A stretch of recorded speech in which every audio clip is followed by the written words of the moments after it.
sure they've been thanked already, but we just said we'd like to thank very hard-working committee, all the ladies and Michael as well, who have worked very hard throughout the year. So thanks very much for another great year, and sure, hopefully we'll be all back here again next year at some stage. And we're going to finish off with a selection of reels. First one is Kilteary Pier, and we're going to follow that then with a tune. It's attributed to Tommy Cole. He probably composed it, I suppose, I'm not 100% sure.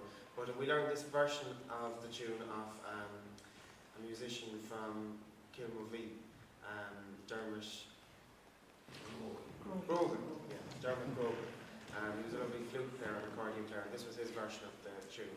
And we're going to finish off then with a tune called Barnaquilla, which was composed by